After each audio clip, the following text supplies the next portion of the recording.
What's up everybody on YouTube, AJ Russ back to discuss another video, and today we're going to be talking about the biggest takeaways from NFL Week 7. Week 7, yes sir, we're starting to get into the weeks where we're getting into separation. In terms of the true teams that we're finding out that are real contenders, we saw so many good games in this Week 7. The Packers against the Texans went down to the wire, same thing with the Lions and the Vikings. That's three teams mentioned there that are in NFC North. Both of those games came down to a field goal essentially, and the Vikings were the last undefeated team in the NFC, and the Lions won that game. I think it's time to talk about the Lions being the best team in the NFC right now. I still think that the Chiefs are the best team in the NFL though, because they're undefeated still. They didn't even look great. They haven't looked great at all this season in terms of Mahomes dominating the game like we're used to him, but they're 6-0. They beat the 49ers in the Super Bowl rematch, and that defense under defensive coordinator Steve Spagnuolo is insane. They stopped the run so devastatingly for other teams. The Chiefs, they're looking like they could potentially be on their way to a three-peat, but only time will tell there. Of course, you had the Monday night matchup between the Baltimore Ravens and the Tampa Bay Buccaneers too. And also, we have to talk about the Jets losing to the Steelers with Russell Wilson returning in his first start for the Steelers. A lot of people said that Justin Fields should have remained the starter. I'm not going to lie, I'm one of those people too, because you didn't want to risk messing up that rhythm. But Russell Wilson stepped in and looked pretty good. Not in the first half in particular, but in the second half, the Steelers just really ran away with that game. And there's a lot of questions about the New York Jets right now. They're 2-5 already in the AFC. Their chances to make the playoffs are very low right now. And I never thought that they were going to win a division in the same division as the Buffalo Bills, who acquired Amari Cooper last week and got a dub over Tennessee in Week 7. And yes, the Jets have Devontae Adams now, but that's not going to fix all their problems. They have Hassan Reddick, who's finally returning now too,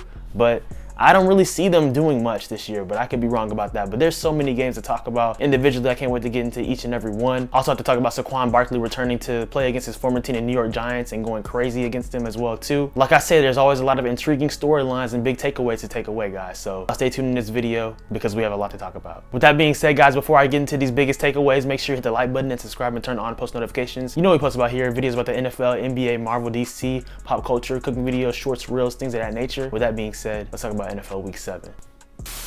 So, of course, the first game we have to start off talking about is the matchup between the Denver Broncos and the New Orleans Saints on Thursday Night Football. A blowout, of course, in Thursday Night Football fashion. The Broncos won 33-10. And it's crazy how the fall-off has been for the New Orleans Saints. They went 2-0. A lot of people were looking at them being on the come-up, potentially being Super Bowl contenders, and just everything fell apart. They lost that game against the Eagles, and then a lot of the team just got injured. I will say that Rashid Shaheed out for the season, unfortunately. Chris Olave missed this game as well, too. But it just goes beyond that. A depleted offensive line, Derek Carr being out, and now having to start their rookie Spencer Rattler, who hasn't played terrible, but he definitely didn't play good in this game. He played okay in the Buccaneers game, but in the game against the Broncos, it was just a disaster for the Saints. And I wouldn't be surprised if Dennis Allen gets fired during the season. I don't like talking about coaches getting fired or needing to get fired, but they just really need to restart everything. Clint Kubiak, he had a couple of good weeks too in terms of offensive play calling. I'm not gonna lie, he routed the Cowboys, and that's my team, but it's just been bad in New Orleans, and that's just the truth. The Denver Broncos, that's a good win for Sean Payton in his return to New Orleans.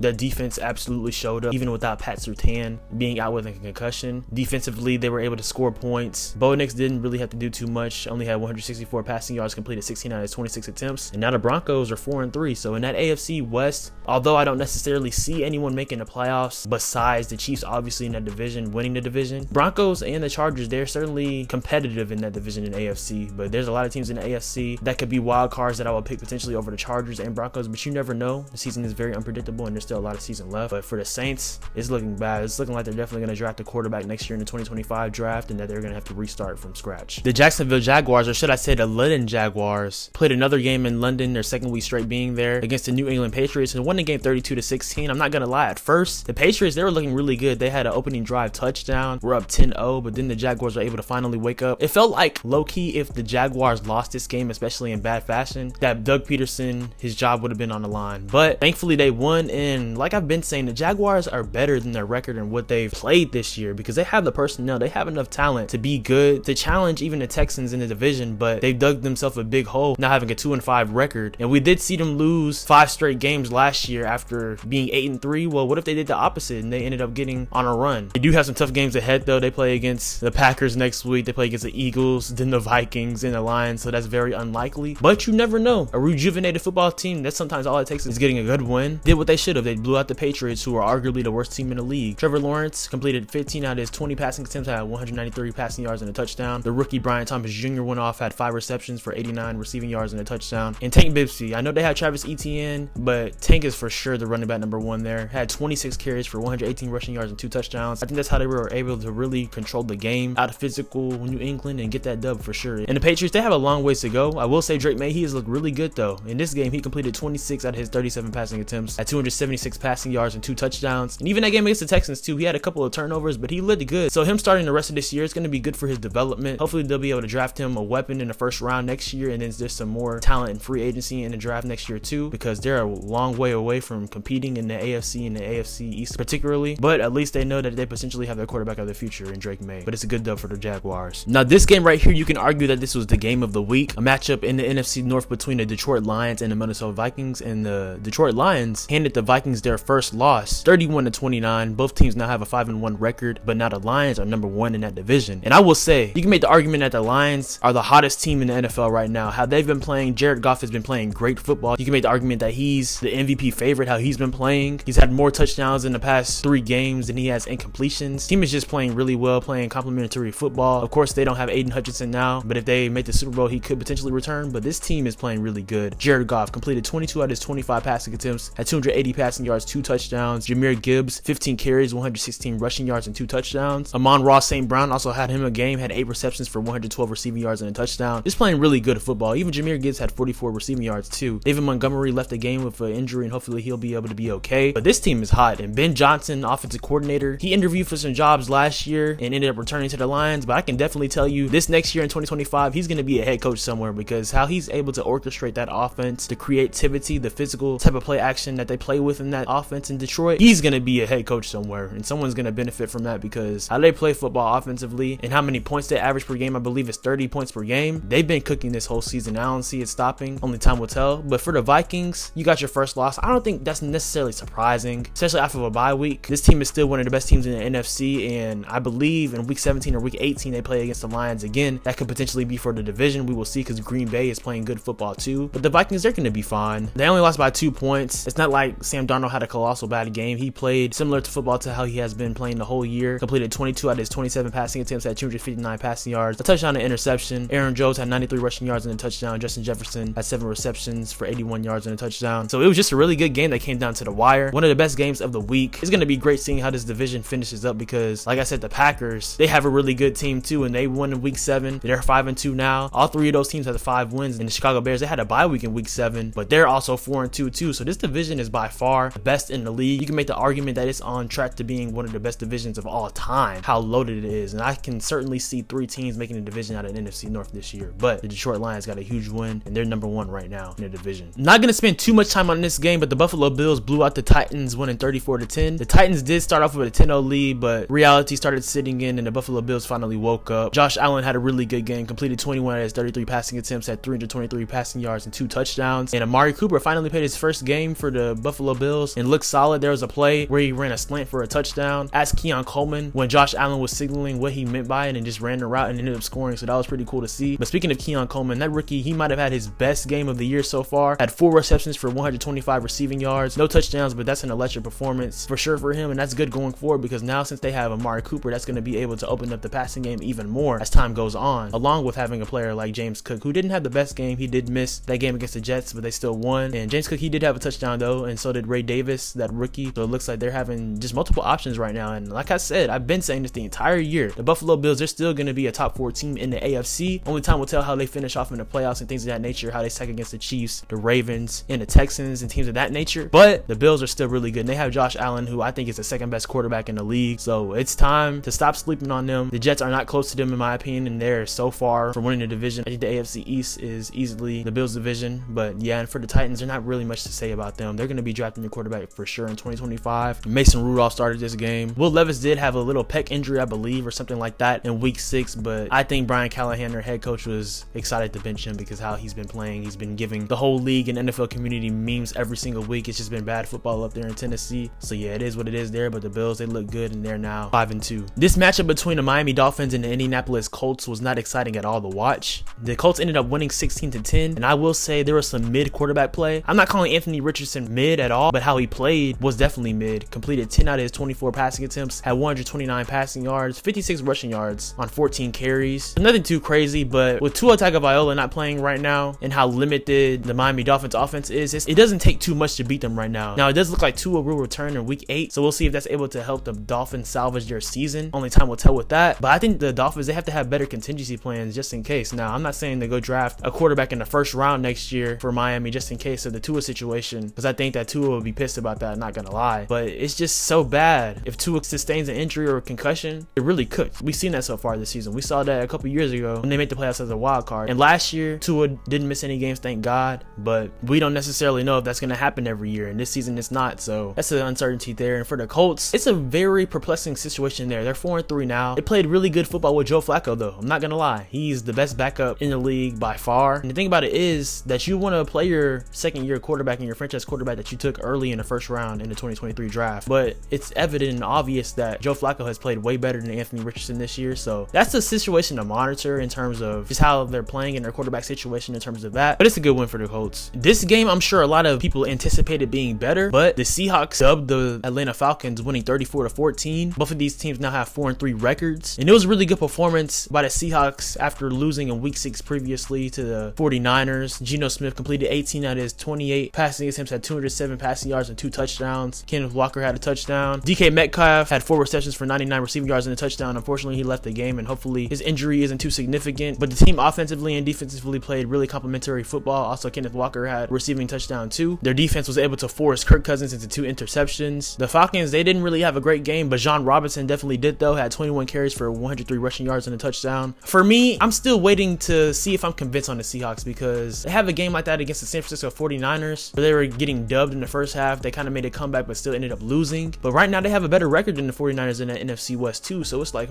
could they win a division? It just really is pending on how the 49ers do, because they're a depleted team, and we'll talk about that soon in terms of injuries. But for the Falcons, I don't know. I still think the Buccaneers are going to win a division. I continue to say that, and I will continuously say that. They have enough talent though in Atlanta to win it and to be interesting in the playoff mix in the NFC, but I'm still not 100% convinced just because of the inexperience on the team. Yes, they have Kirk Cousins, who's a top 10 to 12 quarterback in the league, but I don't know. I'm still waiting to see how this roster will fill itself out. For the Seahawks, it is a good dub, and like I said, I'm still really mixed about both of these teams and how they'll do finish off in the NFC, but it's a good win for Seattle. This game, I've been excited to talk about. The matchup between the Green Bay Packers and the Houston Texans was electric, just like the Lions and Vikings game. Came down to a field goal, and the Green Bay Packers ended up winning. And there's a lot to take away from both sides. If we talk about the Texans first, it's the lack of time that CJ Stroud had to get anything going for their offense. I would say this is by far CJ's worst game of his career. Completed 10 out of his 21 passing attempts and only had 86 passing yards. That is insane, especially from CJ. I will say the Texans were able to control the game through Joe Mixon. Man, Cincinnati, I don't know what they were thinking by not keeping him, but he has played great football every single game that he has played for Houston this year. Of course, he missed a few with that ankle injury, but in this game had 25 carries for 115 rushing yards and 2 touchdowns. Joe Mixon, he was certainly hooping. I love the dynamic that he has for Houston, because they really haven't seen a running back that dynamic, I would say, probably since the guy like Arian Foster, to be honest. But Mixon is so physical how he plays, and that's a good sign for them. That's the best play that they had, honestly, offensively from an individual player. Defensively, they were able to force 2 interceptions out of Jordan Love. I've been saying this to a lot of people. I think Jordan Love plays more similar to Brett Favre than Aaron Rodgers,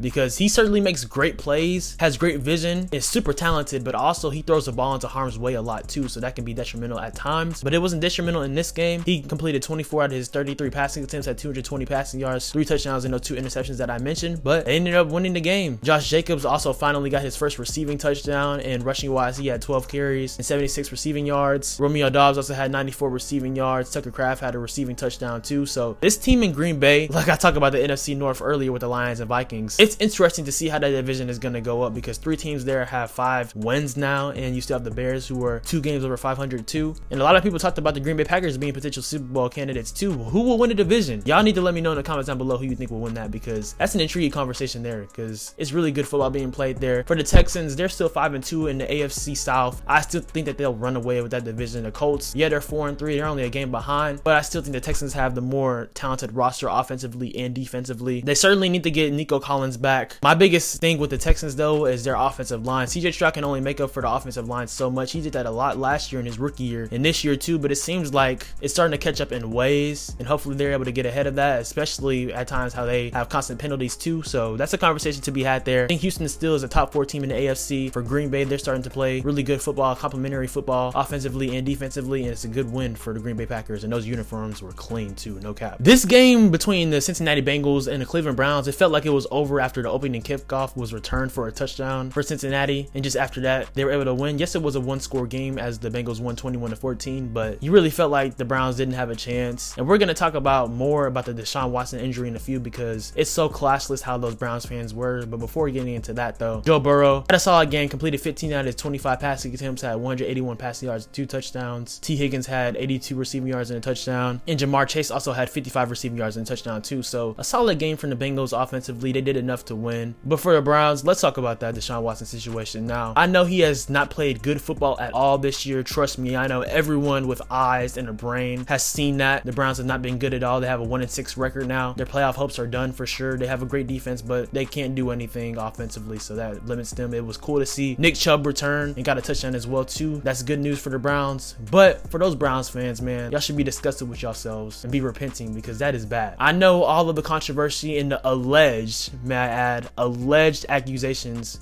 of Deshaun Watson. Yes, there's been accusers too, but we know people lie and put claims out there too. I'm not saying that he did or didn't do it, but you have to do the innocent until proven guilty, and they weren't able to prove any evidence too about Deshaun Watson. So I don't want to talk too much about off the field stuff and that component about Deshaun Watson, but that is not even the point. You cheering, being happy, laughing at Deshaun Watson for rupturing his Achilles, that is classless, dog. That is awful. That is classless. Everyone knows that he hasn't played good football at all this year, but that's no way to treat someone who plays sports and is still a human being. So the Browns, they've been a trash bag organization for a long time now, and they're continuing to be in that this season. And the fans, they should be disgusted with themselves. That is bad, bro. And Jameis Winston was right in what he said. I'm hoping that Deshaun Watson will be okay. A lot of people are thinking that this could be it for Deshaun Watson too, that he could retire after this. And it certainly looks like Cleveland, they could end up cutting him after the season. Deshaun Watson's still getting his money regardless. I wouldn't play anymore, to be honest, because he's not going to get a starting quarterback role anywhere else in another opportunity, if we're just being honest. But it goes beyond that. I just hated that the Cleveland fans did that they were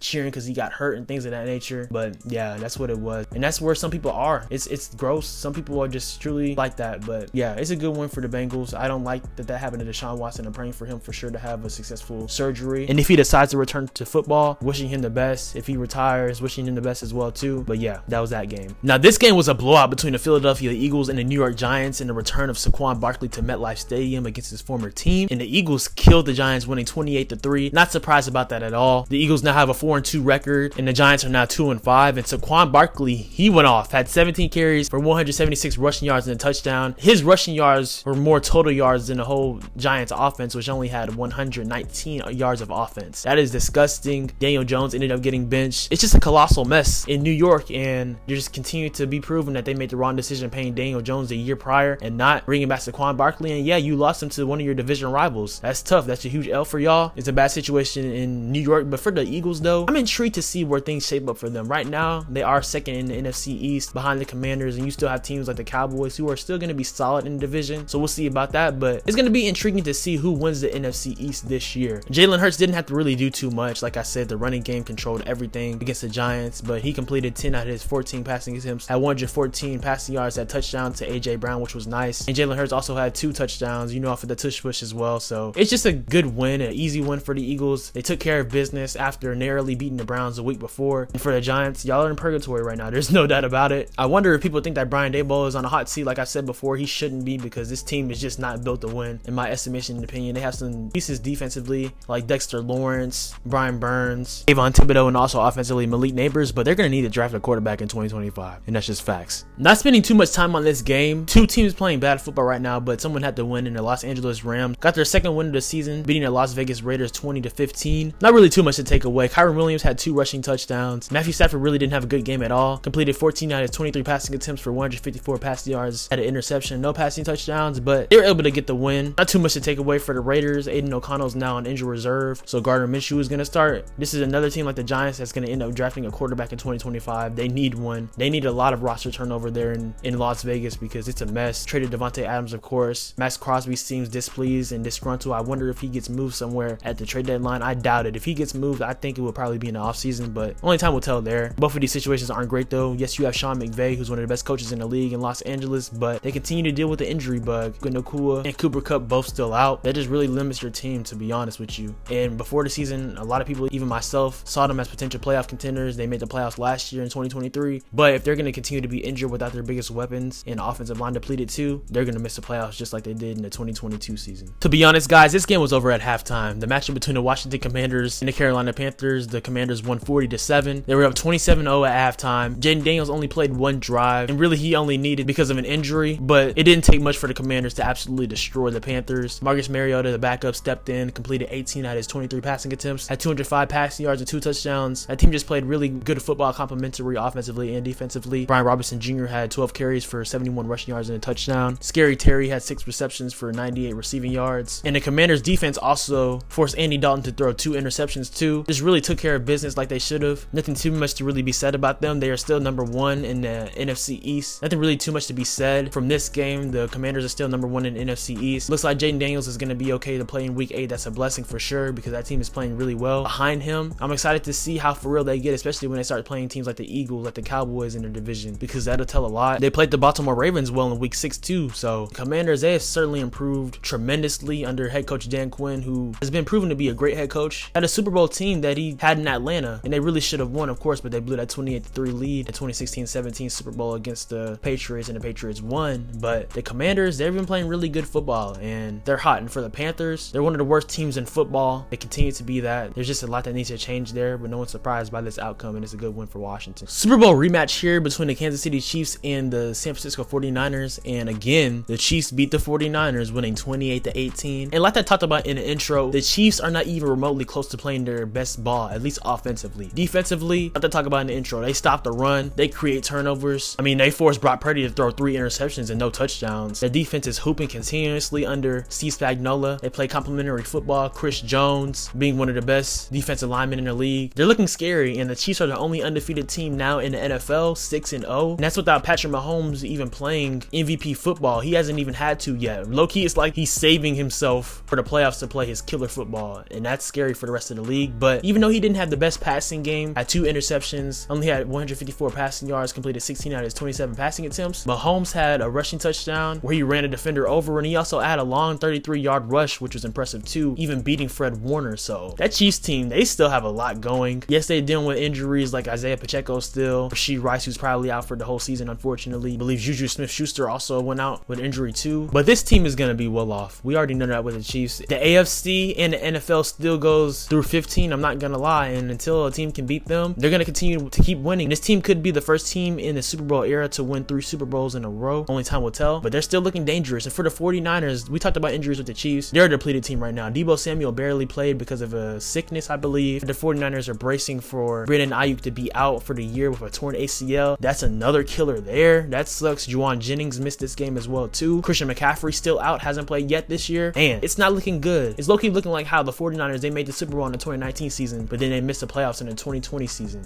They made the Super Bowl last year, lost, and then right now they have a 3-4 record and aren't playing good football, and they have a lot of injuries too. So there's just a lot of question marks there for me. The 49ers play the Cowboys next week. That shall certainly be an interesting game. Both of those teams are desperate to get a win, so we will see who wins. That's a classic rivalry, and right now the 49ers have dominated that rivalry, winning those 2 playoff games in 2022 and 2023 against the Cowboys, and how the 49ers killed the Cowboys on Sunday Night Football last year too at home. We'll learn a lot from the 49ers and the Cowboys in that matchup, but only time will tell there. But for the Chiefs, like I said, they're undefeated right now, and they still haven't played their best ball yet. Just think about that. Same old Jets? I don't know, man, but it's not looking good. It's getting dark early right now, and the Pittsburgh Steelers beat the Jets, winning 37-15 on Sunday Night Football. Woo, it's tough. Yeah, they made that trade for Devontae Adams in New York, but did they really think that was going to solve everything? No, they couldn't have. I will say, though, it's a good sign that they're going to get Hassan Reddick back. I talked about that a little bit in the intro. Finally, all that contract negotiation BS is done, but it's a long way for the Jets. They have to get hot starting now. They should beat the Patriots in week 8. We'll see. That Texans game game is going to be tough on Halloween. So I don't know. They have a favorable schedule going forward, but they have to win. There's been a missed opportunities in these games. They haven't won since they last played against the Patriots. 2-5 right now. That is absolutely awful. It certainly seemed like a winnable game at first. They had a lead 2 on the Steelers, but then the Steelers ended up cooking in the second half. Russell Wilson, you deserve an apology, especially from me. I never thought that he was bad or anything like that, but there was a clear regression over the past couple of years in Denver. And now going into this season with the Pittsburgh Steelers and how they play with Justin Fields, there's a lot of questions on why you would start Russell Wilson now with how Justin Fields has played. He hasn't played legendary quarterback play, but he's played safe football and had his spurts and played good games. But Russ had a really good game. First half wasn't great, but they were able to turn things around. He completed 16 out of his 29 passing attempts at 264 passing yards, 2 touchdowns passing, and a rushing touchdown too. So I will say, if the Steelers continue to play something like this, how they did against the Jets, who claim to have a great defense, but I think they're a solid defense, but I think they're a little overrated. The Steelers, they're entering a different conversation if they continue to play like this, because yeah, they're in the same division with the Ravens in the AFC North, and the Bengals still trying to fight their way back to compete for that division in the playoff spot. But if they continue to play like this and they play against the Giants in week 8 too, they'll have a 6-2 record at that point before their bye week. So the Steelers, they're playing really good football. We know defensively how they play. They forced Aaron Rodgers to throw 2 interceptions. Of course, having TJ Watt, Cameron Hayward, all the weapons that they have defensively. Mike Tomlin is showing that this team is showing some new life, and they're not just trying to be a one and done playoff team anymore. They're trying to make a deep playoff run. So we'll see about that. But for the Jets, there's just a lot of questions and concerns there. I still think that the Robert Saleh fire was premature. You traded for Devontae Adams first game, wasn't anything special. I will say though, Garrett Wilson can't continue to drop balls like that. That led to that second interception and basically ended up closing out the game in a way. So I hate that for the Jets. And let's just call it what it is. Aaron Rodgers has to play better. That's just what it is, man. I know that he's 40 years old, but if you come to a team where you ask for everything, they give you the receivers that you want, even people like Allen Lazard. You trade for Devontae Adams. You have a really good defense. Have Breece Hall, Braylon Allen, all these weapons. It's time to get things going. Offensive line is shaky at times. I'm not going to lie about that, especially when you get a player like Tyron Smith in free agency, who's a future Hall of Famer, had Hall of Fame play with the Cowboys, but he's looked old this season so far. But still, for the Jets, you were expected to win. You were expected to compete. You were expected to make the playoffs. And right now, you're going in a total opposite direction, and it's not looking good. But for the Steelers, it's a good win. Also need to give love to Najee Harris too. He had a really good game. Had 21 carries for 102 rushing yards and a touchdown. Steelers, they look good right now, and I'm impressed. I'm not gonna lie. But as a Cowboys fan, we still beat y'all.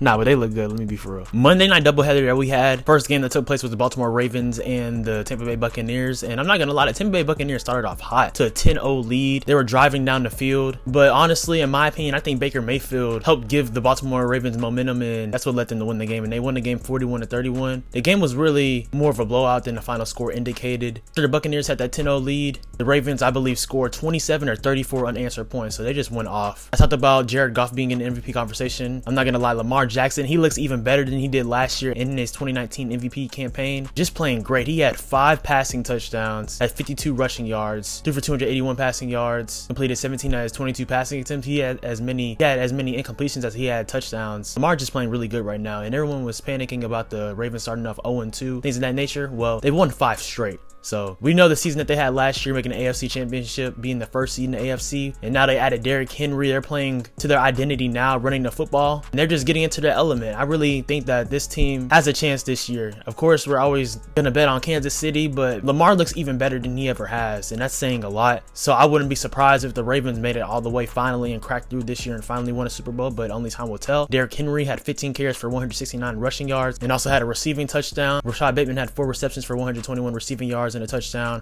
Mark Andrews had 2 touchdowns, and Justice Hill had a touchdown. Just everyone played really good ball in Baltimore. For the Buccaneers, I hate seeing Chris Godwin get hurt, and before that, Mike Evans re-aggravated his hamstring, praying that he'll be okay, but it's looking like that Chris Godwin is going to be out for the season. Broke his ankle. That was a nasty play. A lot of people are making a case and argument about why they were still playing so aggressive at that point, and I can see both sides, because you still want your players to play until the final second, but also the game was over. Let's be real. So it's a tough loss for the Bucs, and really that could have been 3 losses for them all in one night, because they play against the Falcons in week 8 already, and they lost to them beforehand. And if they lose again, really it's going to look like the Falcons are going to win the division, especially without the Bucs having Chris Godwin and Mike Evans probably going to miss that game too. So it's tough, but Baltimore looks scary, most definitely. The final game that took place for NFL Week 7 was a matchup between the Arizona Cardinals and the Los Angeles Chargers, and the Cardinals won this game by a game-winning field goal, winning 17-15. Justin Herbert had a good game in terms of passing yards. He completed 27 out of his 39 attempts and threw for 349 passing yards, but the offense was not able to score a touchdown, and that's really what ended up hurting them. They had 5 field goals, weren't able to get in the end zone at all, and they played solid defense, but when you can't score a touchdown, especially against a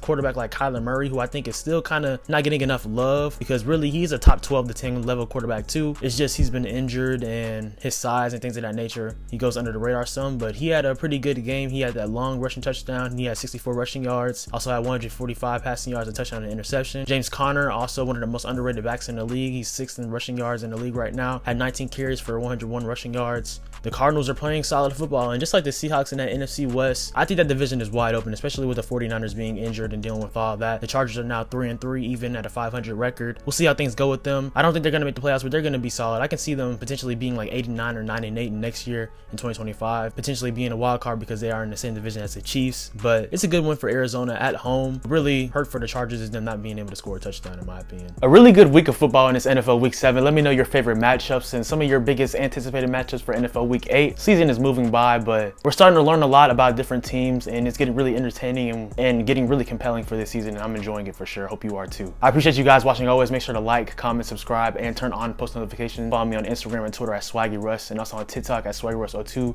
for cooking videos, shorts, reels, more content, things of that nature. More videos are on the way about the NBA, NFL. More content, more videos are on the way. Y'all be blessed. Hope y'all have a good one. God loves you. Jesus loves you. You are beautifully and wonderfully made. You are loved. Y'all have a good one.